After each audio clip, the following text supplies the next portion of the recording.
यहाँ पर जो है बीजेपी के ऊपर प्रहार करते हुए नजर आई हैं। और अंकुर, जैसा हम लगातार जिक्र कर रहे थे जी, जिस तरीके से यहाँ जो है वो प्रहार प्रधानमंत्री मोदी के ऊपर भी किया, इलेक्शन कमीशन के ऊपर भी किया है, चुनाव के नतीजे जो अब तक रुझान आ रहे हैं उनके ऊपर भी किया है। और ये साफ तौर पे कह दिया कि देखिए जीत तो हमारी ही होगी। ये आंकड़ा जो है ये कुछ भी बयां करता रहे, तो ये जीत हमारी ही होगी। चलिए वो बात हम लोग समझ गए, कई सारे राउंड्स की हो सकता है, काउंटिंग भी देखिए अभी बची होगी, लेकिन फिर भी लगातार सवाल वहीं आके रुकता, क्या 50 के आसपास का जो अंतर देखने को मिल रहा है उसको आप कवर अप कर पाएंगे? ये एक बहुत बड़ा सवाल है। देखिए, और जैसा लगातार आप भी जिक्र कर रहे हैं कि देखिए चुनाव आयोग के ऊपर तो प्रहार आज से नहीं, देखिए बहुत समय से हुआ। बिल्कुल, जब से एसआईआर की पूरी प्रक्रिया पश्चिम बंगाल के अंदर शुरू हुई तब से जो है ये बात कही जा रही थी कि देखिए यहाँ पे जो है चुनाव आयोग अब बीजेपी के इशारों पे काम कर रहा है। इसलिए लगातार जो है अब विपक्ष ने क्या किया कि बीजेपी और चुनाव आयोग को एक दूसरे का पर्याय बना दिया, यानी कि ये दोनों एक दूसरे के पर्यायवाची हो गए। ऐसे में देखिए सबसे जरूरी ये होता है कि चुनाव जब हो रहा है तो निष्पक्ष तरीके से हो। और अब कहीं ऐसा तो नहीं कि देखिए पहले तो विपक्ष, देखिए कोई आम बात नहीं है, लगातार विपक्ष जो है हार के बाद ये आरोप लगाता था कि देखिए चुनाव जो है वो गलत तरीके से हुआ है, बैलेट पेपर से होना चाहिए। चुनाव आयोग जो है साफ तौर पे यहाँ निष्पक्षता नहीं कर रहा, और जो ईवीएम की मशीनें उनके ऊपर सीधे तौर पे आरोप लगा दिया जाता था। अब ये नया तरीका जो है देखने को मिला, जहां वीडियो के माध्यम से यहां ममता बनर्जी ने साफ तौर पे प्रहार किया है।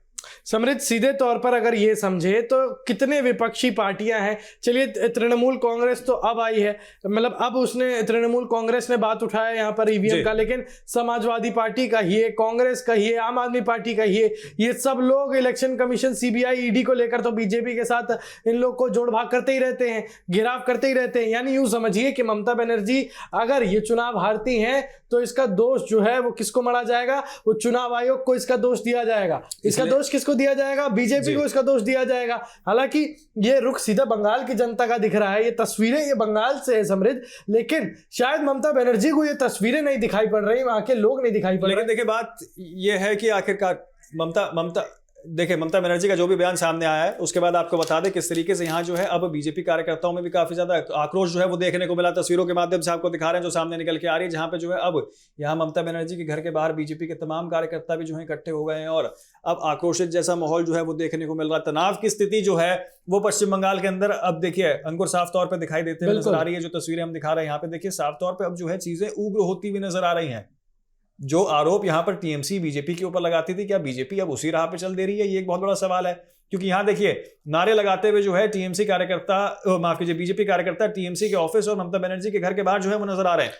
समृद्ध, साफ तौर पर यह कहा जा सकता है कि जो इतने अच्छे ये रुझान चल रहे हैं, जिस हिसाब से आंकड़े जा रहे हैं, बीजेपी ने तो मिठाई खाना शुरू कर दिया। लेकिन बीजेपी तो दफ्तर में भी जहाँ पर जलेबी जो है तो तली जा रही थी, हम सुबह से दिखा रहे हैं किस तरीके से यहाँ पे जो है, अब आपको बता दें किस तरीके से यहाँ पे जो है अब ये जो झड़प की खबरें सामने निकल के, नारेबाजी की खबरें सामने निकल के आ रही है, ये भी चीजों को काफी ज्यादा स्थापित जो कर लेती है कि आखिरकार किस तरीके से जो है दिशा किस तरह राजनीति जा रही है। लेकिन समृद्धि, ये तस्वीरें साफ तौर पर ये दर्शाती हैं कि सीधे सीधे बंगाल की जनता में अब कितना आक्रोश है, क्योंकि बंगाल की जनता हालांकि बदलाव चाहती है, बंगाल की जनता चाहती है कि अब आम से राम का सफर तय करने का समय आ चुका है। बिल्कुल, देखिए इसलिए जय श्री राम के नारे भी यहाँ पे उनके द्वारा लगाए जा रहे हैं। लगातार जय श्री राम की बात यहाँ पे कही जा रही है कि आखिरकार यहाँ पे जो है अब हम जो है आजादी से जय श्री राम बोल सकेंगे। ममता बनर्जी की सरकार के राज में जो है हमारा दम घुटता था, ये बात बीजेपी के तमाम कार्यकर्ताओं ने आज नहीं चुनाव के प्रचार के दौरान भी कही है। तो देखिए एक बहुत बड़ी चीज है, क्योंकि अब जो है इसको धर्म के एंगल से जोड़ के जो है देखा जा रहा है, और बीजेपी लगातार इस चीज को प्रकाशित भी कर रही है। और एक डर का माहौल, क्योंकि देखिए अंकुर हम लगातार जिक्र कर रहे थे कि पहली बार नहीं है कोई कि चुनाव आयोग की निष्पक्षता के ऊपर सवाल जो है उठाए जा रहे हैं। निष्पक्षता के ऊपर सवाल हमेशा से ही उठाए जाते हैं, खासतौर पर देखिए बीजेपी के ऊपर जो है एक तरीके से नारे लगाना वो तो ठीक है, देखिए बीजेपी के खिलाफ नारे लगाना, बीजेपी के ऊपर जो है प्रहार करना, वो एक बार को समझ में आता है। लेकिन एक इंडिपेंडेंट बॉडी के ऊपर आप ये कह रहे हैं कि देखिए आप यहाँ पर काम सरकार के लिए कर रहे हैं, तो ये अपने आप में बहुत चिंताजनक बात है। और उसके बाद जनता का आक्रोश अगर साफ तौर पर देखने को मिल रहा है कि जय श्री राम के नारे यहाँ लगाए जा रहे हैं और झालमुड़ी बांटी जा रही है, तो ये अपने आप में दिखाता है कि सच में परिवर्तन तो पश्चिम बंगाल के अंदर दिखते हुए दिखाई दे रहा है। क्यों अंकुर? देखिए समृद्ध, झालमुड़ी तो चलिए बीजेपी बांट रही है, लेकिन तीखा वो पूरे टीएमसी को लग रहा है। सबसे ज्यादा तीखा इस वक्त ममता बनर्जी को लग रहा है, क्योंकि वो साफ तौर पर दिख रहा है। ममता बनर्जी यहाँ पर वीडियो जाहिर करती है, ममता बनर्जी सीधे तौर पर जो है बोलती है कि जीत हमारी होगी। अरे अगर जीत आपकी ही होगी तो आपको इतना घबराने की जरूरत क्यों है? आपके अगर जो टीएमसी के ये जितने भी लोग आए थे जिन्होंने हिंसा फैलाने की कोशिश करी थी, तो वो टीएमसी के गुंडे कैसे आ गए वहां पे? इसका मतलब जो है टीएमसी की जब तक सरकार थी पश्चिम बंगाल में, यानी वहां नेतृत्व की कमी थी। लेकिन अब जो रुझानों की अगर हम बात करें यहाँ पर समृद्ध, यहाँ पर जय श्री राम के नारे के साथ साथ भारत माता की जय के भी नारे लग रहे हैं। यानी धर्म के साथ साथ यहाँ भारत को भी एकता के साथ रखा गया है। और जो रुझान है, बीजेपी के 190 चल रहे हैं और टीएमसी के 99 चल रहे हैं और अन्य के अभी तो 3 ही खुले हैं, तो लगभग ये समझा जा सकता है कि आधे से ज्यादा जो सीटों का आंकड़ा है वो तो बीजेपी लेके बैठा है। बिल्कुल बीजेपी ले चुका है। और ये जो झालमुड़ी वाली तस्वीरें आप देख पा रहे हैं अपने टीवी स्क्रीन पर, ये सिर्फ एक कटाक्ष है, लेकिन सचमुच में इसका तीखापन टीएमसी के दफ्तरों में जा रहा है। जो बात बीजेपी की ओर से कही गई थी अब की बार 200 पार, वो असल में 2026 में साकार होते हुए नजर आ रहा है। अगर देखिए सीटें जो हैं अगर इसी तरीके से आगे बढ़ती रही और ये जो रुझान सामने निकल के आ रहे हैं ये जो है नतीजों में तब्दील हो जाते हैं। तो अमित शाह जो लगातार कह रहे थे कि अब की बार 200 पार, अब की बार 200 पार, अब की बार 200 पार, और 3 डिजिट्स के आंकड़े की बात जो बीजेपी लगातार कह रही थी वो इस बार यानी कि देखिए 5 साल के बाद जो है सफल होते हुए नजर आ रहे हैं। ऐसे में एक बड़ी उपलब्धि के रूप में बीजेपी इसे जरूर देख रही है। पश्चिम बंगाल की धरती जहां पे देखिए पहले वामपंथी यानी कि लेफ्ट की गवर्नमेंट रही इतने साल तक, उसके बाद यहाँ पे आपको बता दें कि ममता बनर्जी ने 15 साल तक राज किया। अब जो लगातार अमित शाह कह रहे थे कि देखिए जिस तरीके से लेफ्ट को यहां से हटाया गया उसी तरीके से ममता बनर्जी की सरकार को भी जो है यहां से जनता हटाने का काम करेगी।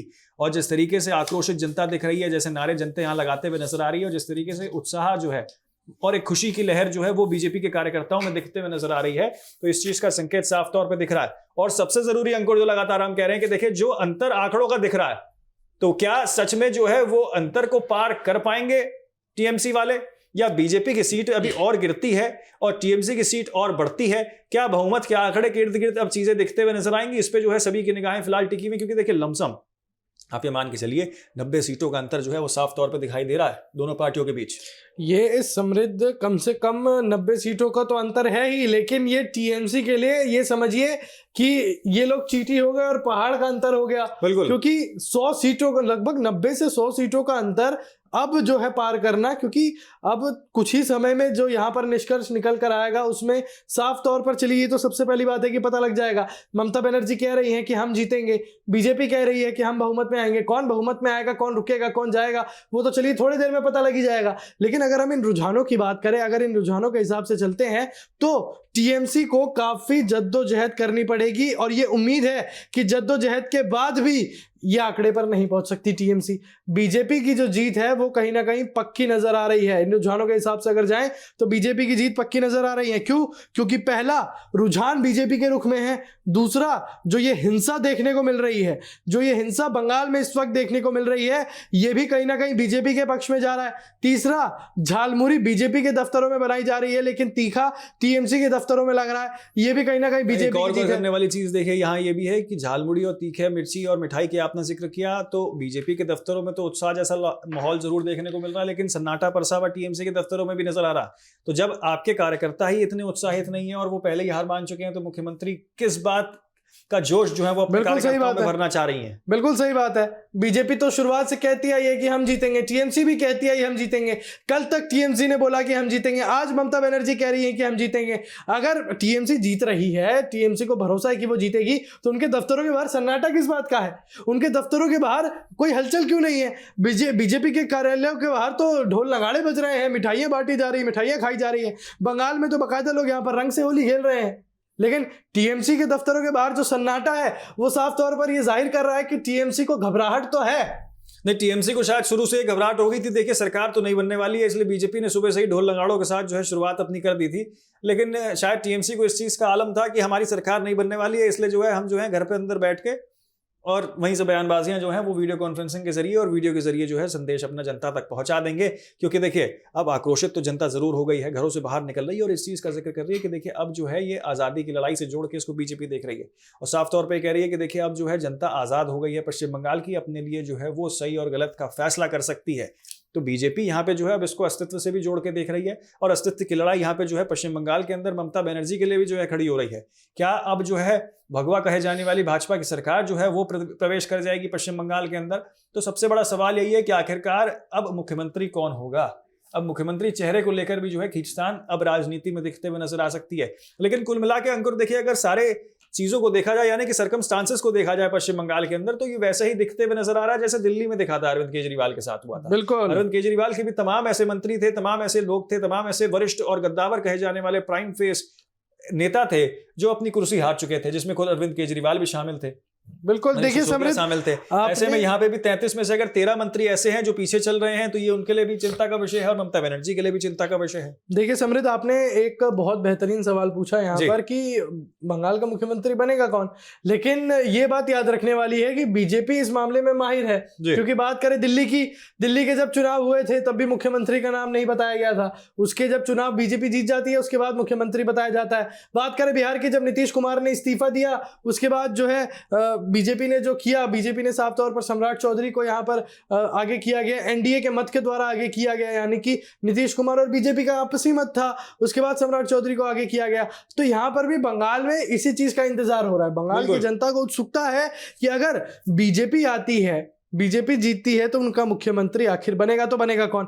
हालांकि ममता बनर्जी ने तो सीधे तौर पर यह दावा किया था कि कोई बाहर का होगा जो बंगाल का मुख्यमंत्री बनेगा, लेकिन अमित शाह ने ये तसल्ली दी थी, ये दावा किया था कि बंगाल में रहने वाला, बंगाल में पैदा हुआ, बंगाल का खाया, बंगाल का पढ़ा एक बंगाली ही बंगाल का मुख्यमंत्री बनेगा। यानी बीजेपी समृद्ध चुनाव के शुरुआती दौर से टीएमसी को गलत साबित करते आई है, हर बयानबाजी पर टीएमसी को गलत साबित करते आई है, और उसका रिजल्ट, उसका निष्कर्ष हम आज अपने टीवी स्क्रीन पर देख सकते हैं सीधे तौर पर कि यहाँ पर जो आंकड़े बता रहे हैं रुझान के, यहाँ पर जो हिंसा की खबरें बता रही है टीएमसी की, ये साफ तौर पर दर्शा रही है। सोचिए यहाँ पर बीजेपी के कार्यालय के बाहर कैसे यहाँ पर रंग से दिल्ली से लेकर कलकत्ता तक जितने भी कार्यालय हैं बीजेपी के, सब जगह जो है जश्न देखने को मिल रहा है। आपको बता दें कि यहाँ पे जो है अब 190 का जो है आंकड़ा दिखते हुए नजर आ रहा है, और यहाँ पे जो है अब कई सारी सवाल जो हैं वो भी खड़े हो रहे हैं। लेकिन इसी बीच देखिए, टीएमसी के आसपास चीजें जब मंडरा रही हैं तो सबसे जरूरी चीज ये हो जाती है कि हुमायूं कबीर जो टीएमसी के पुराने नेता हैं, उनका भी बयान सामने निकल के आ रहा है, वो भी एक बार सुना देते हैं।